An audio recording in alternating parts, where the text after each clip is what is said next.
ये प्रदर्शन है उन छात्रों का जो यूके एसएससी की परीक्षा में धांधली का विरोध कर रहे हैं।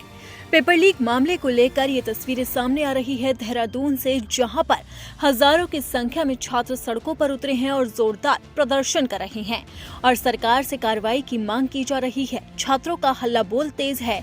इसी बीच एक्शन में सीएम धामी भी आ गए हैं और उन्होंने पेपर लीक मामले में जोरदार एक्शन किया है। दरअसल उत्तराखंड अधीनस्थ सेवा चयन आयोग यानी कि यूके एसएससी की स्नातक स्तरीय भर्ती परीक्षा के पेपर लीक मामले में हरिद्वार में तैनात सेक्टर मजिस्ट्रेट ग्राम्य विकास विभाग अभिकरण के परियोजना निदेशक KN तिवारी को सरकार ने निलंबित कर दिया है।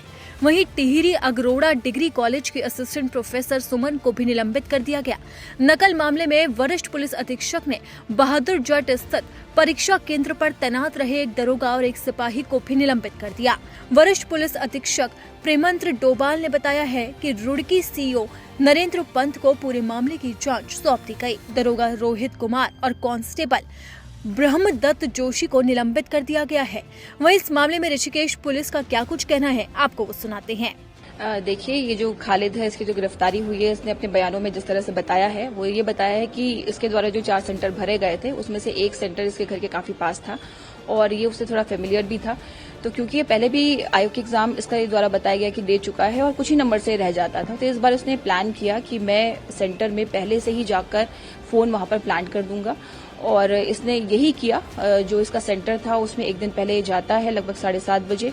पीछे की जो दीवार है जहां पर गन्ने के खेत है, वहां से कूद कर और जो कंस्ट्रक्शन का मटेरियल पड़ा हुआ था, कुछ झाड़ियां थी, वहां पर जाकर अखबार में लपेटकर ये अपना एक फोन, छोटा फोन वहां पर रख देता है।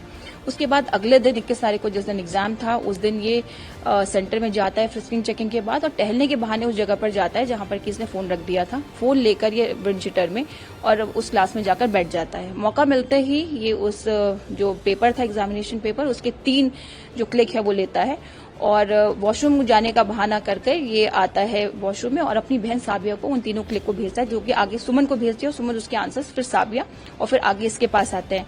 हालांकि दोबारा से उनको आंसर्स को देखने के लिए वॉशरूम के लिए जा नहीं पाया, क्योंकि जो इन्विजिलेटर्स थे उन्होंने दोबारा से जाने के लिए इसको मना कर दिया। तो ये इसका ये कहना है कि ये उनको देख ही नहीं पाया था।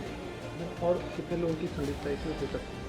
देखिए, अभी जो चेन आई है उसमें किसी भी संगठित गिरोह के या इस तरह का कोई भी ऐसा पता नहीं चल रहा है अभी तक की जांच में, लेकिन इन्वेस्टिगेशन ऑन है। अगर ऐसी कोई भी बात पता चलती है तो उस पर आगे की कार्रवाई निश्चित रूप से की जाएगी। फिलहाल जो अभी तक की विवेचना है उसमें खालिद द्वारा साबिया को भेजना और साबिया द्वारा सुमन को भेजना। तो सुमन भी अभी हमारी नेम्ड एक्यूज में से है, लेकिन वो गवाह के रूप में भी अभी हमें काफी चीजें बता रही है, जिससे कि बहुत सारे फैक्ट निकल के आए हैं, लेकिन उसकी अभी भी हम पूरी तरह से उसको क्लीन चिट नहीं दे सकते, वो भी संदेह के घेरे में है फिलहाल। लेकिन अभी तक किसी संगठित गिरोह का होना पता नहीं चला है। आपको बता दें कि 21 सितंबर को हरिद्वार के परीक्षा केंद्र आदर्श बाल इंटर कॉलेज से ही पेपर लीक का मामला सामने आया था। पेपर लीक मामले में मुख्य आरोपी खालिद और उसकी बहन साबिया की गिरफ्तारी हो चुकी है। हाईकोर्ट के सेवानिवृत्त न्यायाधीश की निगरानी में SIT जांच हो रही है। जांच रिपोर्ट 1 महीने के अंदर शासन को दे दी जाएगी। तो अब देखना होगा कि जांच रिपोर्ट के बाद सरकार क्या एक्शन लेती है। फिलहाल तो छात्रों का जोरदार प्रदर्शन जारी है। इस बीच सरकार छात्रों से भी आवेदन कर रही है और इसी के साथ ही लगातार कार्रवाई की जा रही है।